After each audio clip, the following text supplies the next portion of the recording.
Hello दोस्तों, welcome back to new video of this YouTube channel, जिसमें हम लोग पढ़ने वाले हैं एक और इम्पोर्टेंट क्वेश्चन के बारे में। तो चलिए जानते हैं क्या है क्वेश्चन। क्वेश्चन में रखा है कि धारावाही चालक के कारण उत्पन्न चुंबकीय क्षेत्र किन कारणों पर निर्भर करता है। और संग में एक और क्वेश्चन है, दूसरा क्या है, चुंबकीय क्षेत्र को दिशा ज्ञात करने के लिए प्रयुक्त नियम का नाम लिखकर उसे स्पष्ट करना है। ठीक है, तो ये तो है हमारा दूसरा क्वेश्चन। पहले क्वेश्चन पे आप लोग पहले फोकस करेंगे।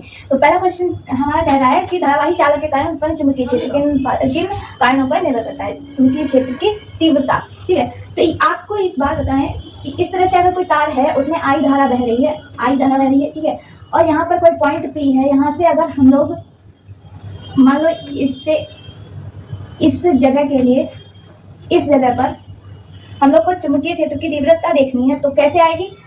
यहाँ पर ये जो कोण बन रहा है इन दोनों के बीच में तार और इसकी दूरी के बीच में, इसमें तो ये जो थीटा है उसकी जेआई यानी कि साइन थीटा यहाँ से लेंगे और आई डेल एल। ठीक है, तो I del L sine theta upon में आर स्क्वायर। अब इन दोनों के बीच की दूरी क्या होती है, आर होती है, और आर स्क्वायर लेते हैं। ठीक है, तो यही होती है चुंबकीय क्षेत्र की तीव्रता।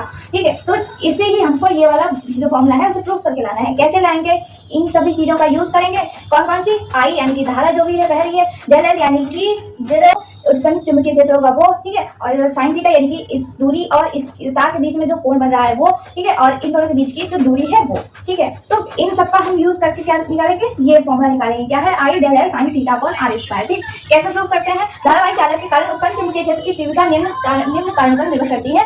क्या, पहला धारा के समानुपाती होती है यानी कि बी समानुपाती आई, नंबर एक समीकरण। दूसरा सूक्ष्म लंबाई के समानुपाती होती है, तीव्रता इन सभी के समानुपाती होती है। ठीक है, तो बी डायरेक्टली प्रोपोर्शनल टू कह सकते हैं, या फिर बी समानुपाती डेल एल, नंबर दो समीकरण हो गया। तीसरा बनने वाले कोण की ज्या साइन थीटा साइन के समानुपाती होती है यानी कि बी समानुपाती साइन थीटा, नंबर तीन समीकरण हो गई। उसके बाद में चौथा समीकरण क्या बनेगा, दूरी के वर्ग के व्युत्क्रमानुपाती यानी कि 1 अपॉन में चली जाएगी कोई भी चीज होगी तो, यानी कि नीचे आ जाएगी हर में, तो बी समानुपाती 1/r स्क्वायर। ये हो गया हमारी चौथी समीकरण। अब सबको जो मिला देंगे तो क्या बन जाएगा, बी समानुपाती I del L sine theta upon R square. ठीक, अब या फिर जब हम लोग समानुपाती हटाएंगे तो एक नियतांक आएगा। नियतांक मान लो हमने के लगाया, तो के का मान अगर 1 रख दिया जाए तो हमें बी बराबर क्या हो जाएगा, I del L sine theta upon R square. और यही हमें यहाँ पर प्रूफ करना था। इसके बाद में आता है धारावाही चालक के कारण उत्पन्न चुंबकीय क्षेत्र की दिशा ज्ञात करने के लिए जो नियम होता है वो क्या होता है, मैक्सवेल के दक्षिणावर्ती पेंच का नियम होता है। इसका उपयोग किया जाता है इस चुंबकीय क्षेत्र की दिशा ज्ञात करने के लिए।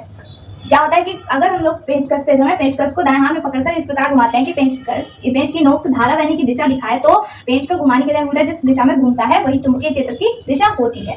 ठीक है, तो इस नियम का हम लोग उपयोग करते हैं धारावाही चालक के कारण उत्पन्न चुंबकीय क्षेत्र की दिशा ज्ञात करने के लिए। उम्मीद करते हैं पूरा वीडियो आपको समझ में आ गया होगा। वीडियो अगर समझ में आया हो तो लाइक कीजिएगा, चैनल को सब्सक्राइब कीजिएगा। फिर मिलते हैं एक और नए वीडियो के साथ, तब तक के लिए।